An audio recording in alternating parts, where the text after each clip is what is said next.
once I broke the news to him, he was kind of like, oh no, don't give up on Jesus. Like, the rapture's coming, and like, we need you to like get with the program. Cause like, I heard in a few days the rapture could happen because the stars will align and this, that, and the other. But that wasn't the first thing he did. People want to be understood. They don't want to be converted. Let me dive into a little bit of details of what I learned in 2025. The moment, like, I want to say I gave up my religion when I was 21, right? I already went over that. But it was like sometime in January. And I was in contact with somebody. And he was the first person I actually broke it off to because I let him know that like some, shmink was going down in my personal life.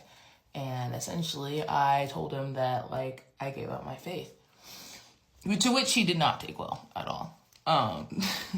He was not very happy that like I didn't want to be a Christian anymore, that I didn't want to talk about theories anymore because I'm basically a scientist without a degree. I like exploring, I like the idea of talking about things, discussing ideas, discussing things that may or may not be, even without really much of circumstantial proof. It's just one of those what ifs, yada, yada, yada, yada. I've always been that way since like, I want to say like the age of 13. And typically if you do like convert or you don't convert, you're either going to have a very positive or a very negative reaction. And I've experienced both sides of it. So like when I was 12, right, my mom, my stepdad tried to get me into becoming a Bible thumper. And I wasn't having it because I was like, no. And I had like a lot of anger in my like system. So I definitely didn't want to, have religion on my back. Not to mention that I grew up around narcissistic abuse. So I was like, no, he used religion as his like kind of cuff link around his chest to say God this, God that. And then the moment he gave it religion, I gave it religion. So ironically, when I was 13, I would go back, but I would go on my own terms instead of like my father's terms. And that was because I was like one staircase away from overdosing from whatever was in the medicine closet. So when I finally did listen to my parents, then I ended up taking things on like the downturn side and they weren't happy about it. So now that I am, agnostic again, really, because I was like, like from the start of it, I really was agnostic. And then I was like, I don't know, probably still agnostic, just like, I don't know what to do with this whole Jesus thing. And then of course 13 happened, then now 21, and then now I'm, agnostic. So essentially I break the news to him that like, I'm not interested in, my faith anymore. And it wasn't even like I woke up that day and I didn't want my faith anymore. It was just one of those things where it's like over the course of just dehumanization during my dark period, it was one of those things where like I held on to so much hope until that hope kind of slipped away from me. And then it was just like one of those face the music moments where it was like, yeah, I don't think I can do this anymore. I don't think I can like pretend that like I'm okay anymore. I don't think I can pretend that like this whole persecution thing is a blessing because like I don't know where this is going. I don't know what my purpose was or is. And it was just one of those things that was just like I can't do it anymore. So once I broke the news to him, he was kind of like, oh no, don't give up on Jesus. Like, the rapture's coming and like we need you to like get with the program. Cause like I heard in a few days the rapture could happen because the stars will align and this, that, and the other. But that wasn't the first thing he did. The first thing he said before the rapture was one of those like, oh, I knew something was wrong, that you were being targeted because of me, and like, like the devil was let loose on you, and yada, yada, yada. And I was like, okay, first off, dude, what does this have to do with you? Because I don't think this has anything to do with you. With all due respect, I really don't think this has everything to do with you. Number one. And number two, he was like, well, these things happened to me too, but like, like I just like give God the glory, and the devil's just doing this, that, and the other. And I'm like, dude, what does this have to do with you? Like, what does this have to do with you? Why does the world suddenly revolve around you? That like, oh, I'm suffering because of you. No, I'm not suffering because of you. I'm suffering because of whatever that means was.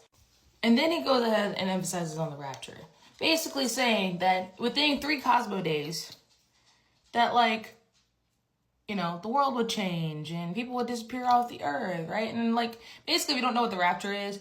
The rapture is this like timely event where I guess, you know, the saints of God, and there's like different versions of it, but basically the saints of God disappear off the map of the fucking earth.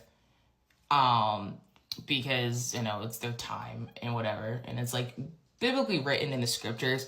So there are different theories about when it could take place, when it could happen, how it would happen, etc., etc. But this guy that I talked to, not like we were anything like, you know, close like that, like what you're thinking. This was more like a very friend-like relationship. This wasn't going anywhere, in case you're wondering. But basically, it's one of those things where like people would disappear off the earth, you know, technology would fail, you know, or like things would crash because people are disappearing, yada, yada, yada. There's versions of like pre-trib, post-trib, mid-trib, but usually theories when I was still, you know, had my faith, I believed in mid-trib because, you know, it doesn't make fucking sense that like Christians are being persecuted around the world, and America out here is just like, yeah, Jesus, save us from diabetes. No, bitch, you're gonna learn what starvation is. You know what a fast is? Oh, you've never had a fast? Good. You're gonna be an experience for your life. So, yeah, I was not on that bus. And plus, right, because he was so adamant that the rapture could happen, even though he's not 110% sure because people keep making dates, and he's like YouTube oriented, and like he won't listen to a damn word anybody really fucking says unless it like inclines towards his beliefs. It's nothing like, oh, this is a different perspective. So like, especially when I talked to this guy, right, it had everything to do with like how it impacted him, not necessarily like, you know, have you ever thought about like in this perspective? Because if I go with the inclination of how have you ever thought about it with this perspective, he was shut down. But if it involved him somehow, then all of a sudden it was like, oh, that's amazing. I can't believe you like thought about it like that. And I was like, okay.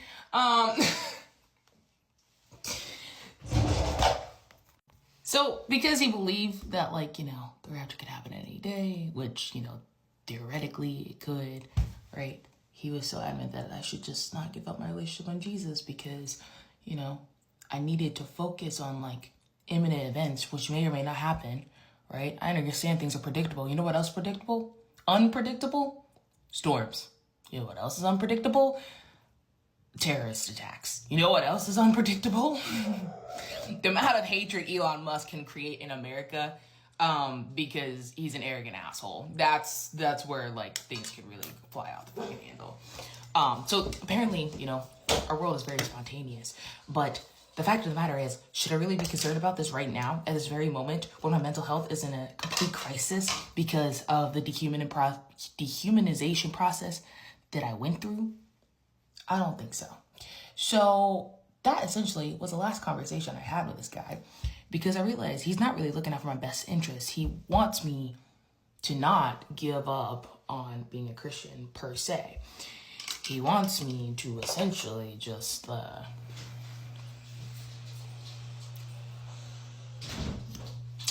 be a raving religious lunatic. I know I missed that. I saw that.